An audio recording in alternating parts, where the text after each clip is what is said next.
Decided to do a bit of a different video. So recently I've been getting quite a bit back into goat format. Just because there's so many different decks to play, and it's one of those like formats that's ever changing because there's so many people playing it. And the meta kind of shifts from like one build to another. And who knows, maybe your favorite goat format deck might be meta one day just because no one's playing outs to it anymore because they're too scared of something else. Uh, but yeah, anyway, enough blabbling. Let's get back into it. So, obviously, talk about Horus control. We have to talk about the man himself.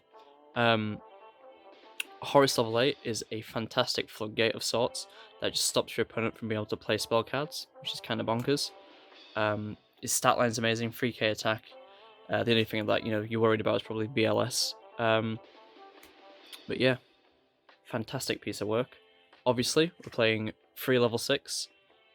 He, during the battle phase, if he destroys a monster, he tags into level 8, and it's unaffected by spells, which is hella handy in this format, considering that, Brain Control and Snatch Steal are like staples in most decks.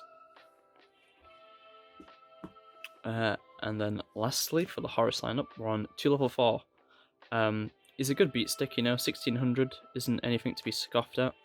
It beats over pretty much everything in the format that's normal summon.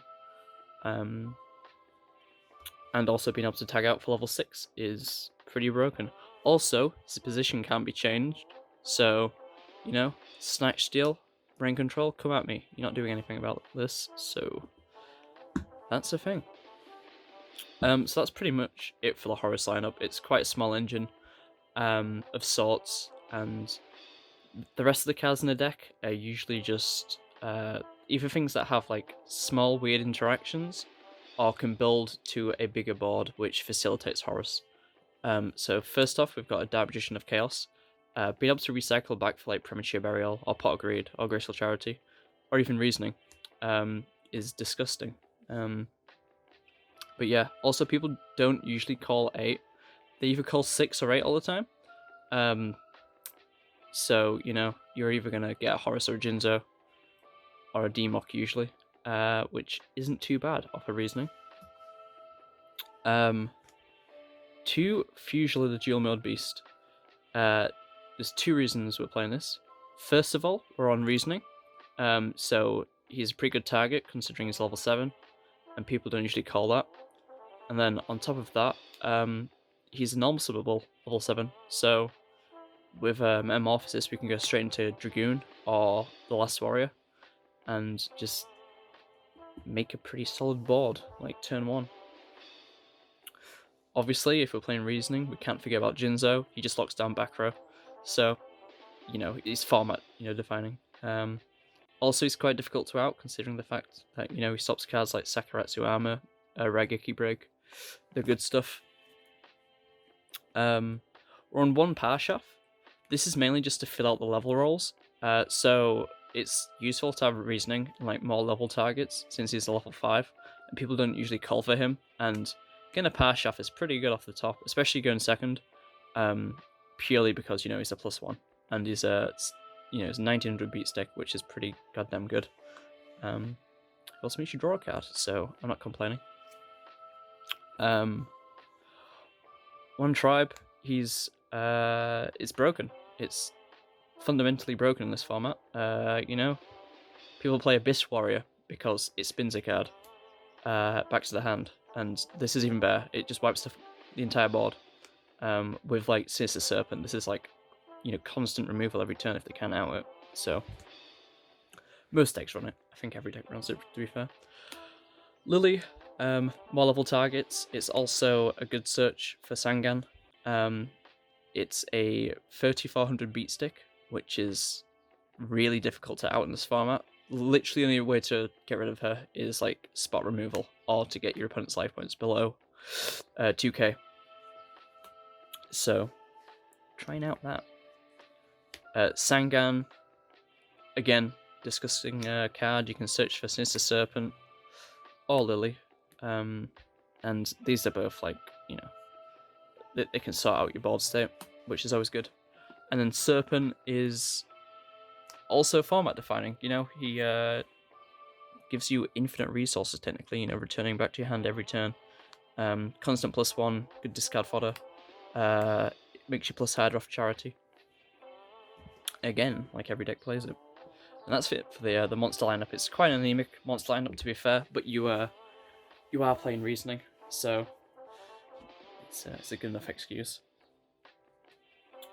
So free metamorphosis. We run so many good level targets for this. We also play scapegoat, so you know we can make you know, metamorphosis can sort boards. If you snatch steal and you're scared about your opponent, possibly, you know, drawing into like some sort of back row removal, maybe like a breaker or a what else? A mystic like space typhoon. You can sort out your board state. Triple reasoning. So I'm acting like this is a spicy card. It's not. We're running high level monsters, and reasoning facilitates us being able to get, you know, into those cards really easily. Also, we run so many levels, so it's very difficult for your opponent to call like the right level just because of the ratios. 2 Orvs, 2 Scapegoat. If they're not playing as Azure Priest, this is like a fade for like 1 or 2 turns worth of you know, just board blockers. Also, it makes Tur. I mean, the format's named after it, you know. There's a reason for that. 2 My Bodies. So we're running a fair bit of negation, and the deck's main issue is destruction, because there's just so much in the format, you know. You've got Exiled Force, Raigeki Break is very popular, and My Body just sorts that out, you know. It ensures that that's not really an issue. It also outs Tribe, so that's a thing. 2 Book of Moon. I mean, in like a simplified format like this, there are so many interactions with Book of Moon that can enable you to do things that you usually wouldn't be able to do. It also stops your opponent from maybe, you know, resolving like a power shaft during a battle phase, or setting a Jinzo so you can beat over it. Just Book of Moon facilitates like difficult board states, having some sort of counter. Also setting, you know, Jinzo negates it, and Book of Moon's a good out for that. 1 Obs, 1 Premature. Every deck should play this. The card's absolutely just broken. You can recycle it with Giant Trunade, which is also a dumb interaction, but you can do it. 1 Snatch Steal, broken card again. Being able to just steal monsters is disgusting. And you can do literally everything with it, can't you? Attack, tribute, use the effects. This is like obviously it's a staple for literally every goat deck. Maybe nearly outside of Monarchs. No, Monarchs play this because they can plus off it. Yeah, every deck plays this. Good stuff. Ooh, and now for something that you'd never realize I'm playing, the Trinity.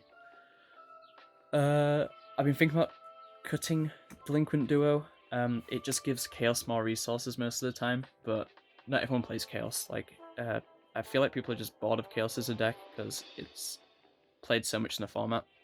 And then Pot and Graceful, because they're broken as all hell. Guaranteed pluses, I'll just saw your hand. Onto traps, we're on triple Solemn Judgment. You might be thinking this is like a weird decision considering we're playing Jinzo and Royal Decree, but we can usually resolve it to out some particularly nasty cards that they might draw in their opening hand if we're going first. Like, you know, Pot or Graceful Charity. And then the cards themselves, Royal Decree.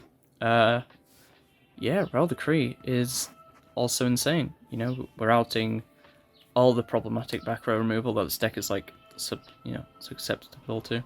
Back row removal, spot destruction even. It's dumb.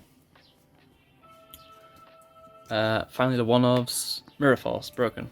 Call the Haunted, broken because we can like get anything back. Ring of Destruction, and then a Phoenix Wing Windblast. Bit techy, but this deck just needs more interaction cards, and this fulfills that need, that role.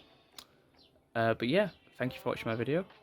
If you want any more goat stuff, I'm happy to make that kind of content, and I'm down for like more tips in the deck, because, you know, it's an ever-changing format. Anyway, see you. Shoo.